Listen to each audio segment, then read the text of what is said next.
to access food corner. இன்னைக்கு நம்ம நாகர்கோயில்ல ஸ்பெஷலான ஒரு பண்டிகை கால ரெசிபி தான் பார்க்க போறோம். முந்திரி கொத்து எப்படி பண்றதுன்னு பார்க்கலாம். முந்திரி கொத்து செய்யறதுக்கு தேவையான பொருட்கள்: பாசி பருப்பு 1 கிலோ, பச்சரிசி 2 கப், பனை வெல்லம் இல்லனா கருப்பு கட்டி 3/4 கிலோ, எள்ளு 2 டேபிள் ஸ்பூன், துருவிய தேங்காய் 2 கப், ஏலக்காய் 10, டீப் ஃப்ரை பண்ணுறதுக்கு தேவையான அளவுக்கு எண்ணெய். முந்திரி கொத்து ஸ்டெப் பை ஸ்டெப் எப்படி பண்ணுறதுன்னு பார்க்கலாம். ஃபஸ்ட்டு ஸ்டவ் ஆன் பண்ணி ஒரு பேன் எடுத்துக்கோங்க. அதில் நம்ம எடுத்து வச்சுருக்க பாசி பருப்பை ஆட் பண்ணிக்கலாம். பாசி பயிரை நல்லா ட்ரை ரோஸ்ட் பண்ணி எடுத்துக்கணும். இந்த ப்ராசஸை நீங்கள் ஹை ஃப்ளேம்லேயே பண்ணிக்கோங்க. ஹை ஃப்ளேமில் பண்ணுறதுனால பக்கத்துலேயே நின்று கிளறி கொடுத்துட்டே இருக்கணும். கோல்டன் ப்ரௌன் கலர் ஆறது வரைக்கும் நல்லா வரட்டி கொடுத்துட்டே இருக்கணும். இந்த மாதிரி நம்ம ட்ரை ரோஸ்ட் பண்ணி கோல்டன் ப்ரௌன் கலர் ரீச் ஆகிறப்போ நல்ல மணமாகவும் இருக்கும். இது இப்போ நல்லா ரெடி ஆயிடுச்சு. ஃப்ளேம்லேருந்து எடுத்து தனியாக ஆற விட்டுறலாம். நான் இன்னைக்கு 1 கிலோ பாசி பயிர் எடுத்திருக்கேன். அதனால 2 பேட்சாக வரட்டி எடுத்துக்க போகிறேன். இப்போ நல்லா கோல்டன் ப்ரௌன் கலர் ரீச் ஆயிடுச்சு. வீட்டில் மரம் இருந்தால் அதிலே நல்லா ஸ்ப்ரெட் பண்ணி ஆற விட்டுருங்க. ரூம் டெம்பரேச்சர் வர வரைக்கும் ஆற விடணும். பேனில் இப்போ நம்ம திருவி எடுத்து வச்சுருக்க தேங்காவையும் ஆட் பண்ணிக்கோங்க.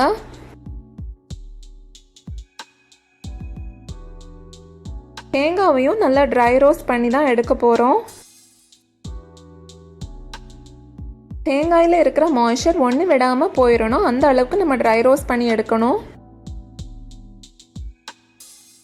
எந்த அளவுக்கு நம்ம தேங்காவை நல்லா வரட்டி எடுக்கிறோமோ அந்த அளவுக்கு இந்த ஸ்நாக்ஸ் நீண்ட நாட்கள் வரும். தேங்காயை நம்ம ஃபைனலாக வரட்டி எடுத்து தொட்டு பார்க்குறப்போ நல்ல மணலாக உதிரியாக வரணும். இந்த ப்ராசஸையும் நீங்கள் ஹை ஃப்ளேம்லேயே பண்ணிக்கோங்க. ஆனால் பக்கத்தில் நின்று கிளறி விட்டுட்டே இருக்கணும். தேங்காயை பர்ன் பண்ணிடக்கூடாது. பாருங்க, கொஞ்சம் கொஞ்சமாக நல்லா கோல்டன் ப்ரௌன் கலர் ரீச் ஆகிட்டுருக்கு. தேங்காயும் ஆல்மோஸ்ட் ரெடி ஆயிடுச்சு.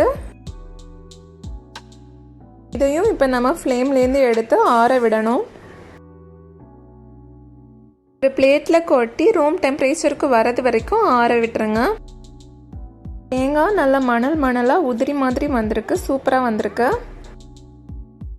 பயிறு இப்போ ரூம் டெம்பரேச்சருக்கு வந்ததுமே நம்ம ஒரு மிக்ஸி ஜாருக்கு ட்ரான்ஸ்ஃபர் பண்ணிக்கலாம். கூடவே எடுத்து வச்ச ஏலக்காவையும் சேர்த்துக்கோங்க.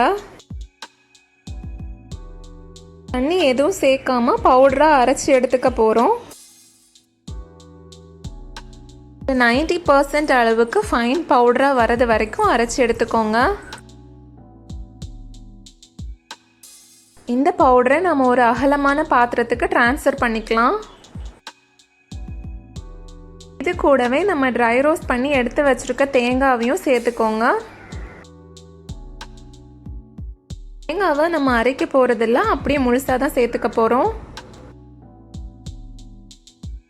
நல்லா நம்ம மிக்ஸ் பண்ணி விட்டுடலாம்.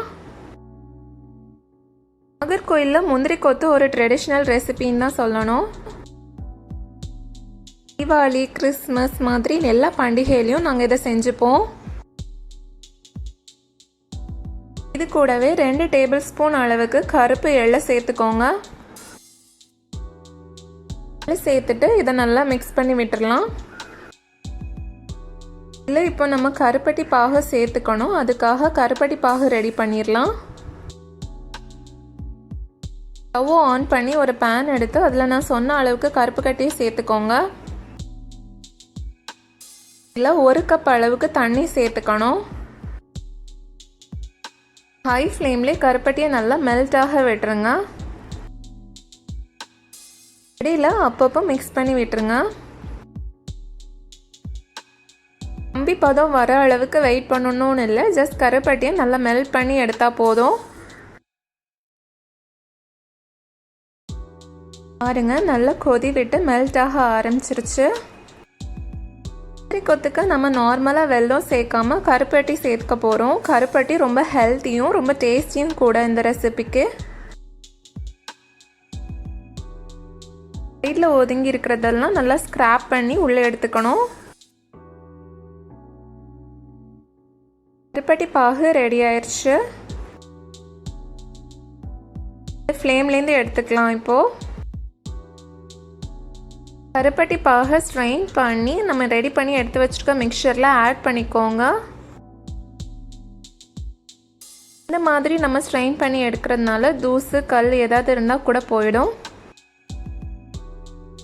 கருப்பட்டி பாகை நல்லா சூடாக இருக்கிறப்பவே ஆட் பண்ணி மிக்ஸ் பண்ணிக்கோங்க. பாகில் இருக்க மாய்ஸ்சர் தேங்காய் கூடையும் பாசிப்பருப்பு கூடையும் சேர்றது வரைக்கும் மிக்ஸ் பண்ணிக்கோங்க. முந்திரி கொத்துக்கு உள்ளே வைக்கிற ஸ்டஃபிங்க்கான மிக்சர் இப்போ ரெடி பண்ணி எடுத்தாச்சு. எலுமிச்சம்பழம் சைஸுக்கு சின்ன சின்ன உருண்டையாக உங்கள் கையாலே உருட்டி எடுத்துக்கோங்க.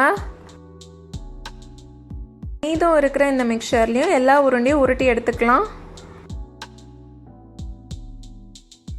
இன்றைக்கி எடுத்துருக்கிற குவான்டிட்டியில் 75லேருந்து 80 முந்திரி கொத்து வரை ரெடி பண்ணி எடுத்துடலாம். எல்லா பால்ஸையும் இப்போ உருட்டி எடுத்தாச்சு. முந்திரி கொத்துக்கு உள்ளாடி இருக்கிற ஸ்டஃபிங் இப்போ ரெடி ஆயிடுச்சு. முந்திரி கொத்துக்கு வெளியில் இருக்க கவரிங் எப்படி ரெடி பண்ணுறதுன்னு பார்க்கலாம். எடுத்து வச்சுருக்க பச்சரிசியை க்ளீன் பண்ணி அட்லீஸ்ட் 3 மணி நேரமாவது தண்ணியில் ஊற போட்டு வச்சுக்கோங்க. 3 மணி நேரத்துக்கு அப்புறம் தண்ணியை ட்ரைன் பண்ணி எடுத்துடலாம். எல்லாம் நல்லா வடிகட்டி எடுத்து வச்சாச்சு. இப்போது இதை ஒரு துணியில் நல்லா ஸ்ப்ரெட் பண்ணி ஃபேனுக்கு கீழே காய விட்டுருங்க.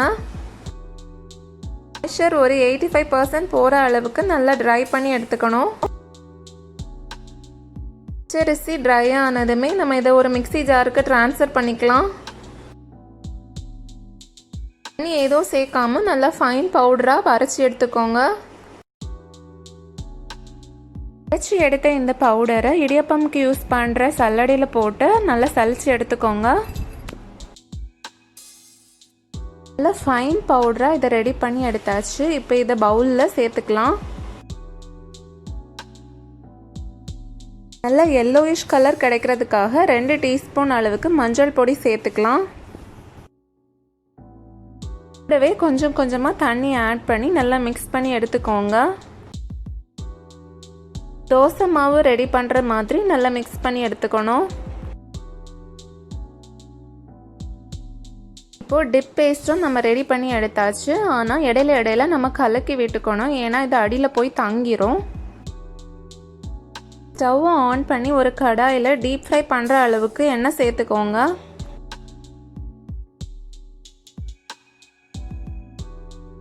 ஸ்டவ்வை மீடியம்லேருந்து ஹை ஃப்ளேம் வரைக்கும் வச்சுக்கோங்க. எண்ணெய் சூடானதுமே நம்ம ஒவ்வொரு பால்ஸாக எடுத்து டிப் பேஸ்டில் நல்லா முக்கி எடுத்துக்கலாம். ரெடி பண்ணி வச்சுருக்க இந்த டிப் பேஸ்ட் பால்ஸில் நல்லா கவர் ஆகுறது மாதிரிக்கும் டிப் பண்ணிக்கணும். ஒரே டைமில் ஒரு 5 to 8 பால்ஸ் வரைக்கும் நல்லா ஃப்ரை பண்ணிக்கலாம். ஒன்றோட ஒன்று சேர்ந்து வர்றது தான் இந்த ஸ்நாக்ஸோட இன்னொரு ஸ்பெஷாலிட்டி. இதே மாதிரி மீதி இருக்கிற பால்ஸையும் நல்லா ஃப்ரை பண்ணி எடுத்துக்கோங்க. ஒரு சைடு நல்லா கிறிஸ்பியாக கோல்டன் ப்ரௌன் கலர் ஆனதுமே அடுத்த சைடு நம்ம ஃப்ளிப் பண்ணி போட்டுடலாம். அரிசி மாவில் நம்ம அவுட்டர் கவரிங் பண்ணியிருக்கனால ரொம்ப கிறிஸ்பியாக தான் வரும் இந்த ஸ்நாக்ஸ். அடுத்த சைடும் நல்லா கிறிஸ்பியாக கோல்டன் ப்ரௌன் கலர் ஆறது வரைக்கும் வெயிட் பண்ணணும். இந்த ஸ்நாக்ஸை நம்ம வெளியில் எடுத்து நல்லா சூடெல்லாம் ஆறுனதுக்கப்புறம் ஏர்டைட் கண்டெய்னரில் ஒரு 15 days வரைக்கும் ஸ்டோர் பண்ணிக்கலாம். ரெடி ஆயிடுச்சு. இப்போ நம்ம ஒரு சர்விங் பிளேட்டுக்கு மாற்றிடலாம். டேஸ்டியான நாகர்கோயில் ஸ்பெஷல் முந்திரி கொத்து ரெடி ஆயிடுச்சு. உள்ள லேயர்ஸும் நல்லா குக்காகி கிடச்சிருக்கு. நீங்களும் உங்கள் வீட்டில் ட்ரை பண்ணி பாருங்கள். தேங்க்ஸ் ஃபார் வாட்சிங். இந்த ரெசிபி உங்களுக்கு பிடிச்சிருக்குன்னா மறக்காமல் லைக் பண்ணி சப்ஸ்கிரைப் பண்ணி பெல் ஐக்கானை ப்ரெஸ் பண்ணுங்கள். உங்கள் ஃப்ரெண்ட்ஸ் ரிலேட்டிவ்ஸ் எல்லா கூடயும் ஷேர் பண்ணுங்கள்.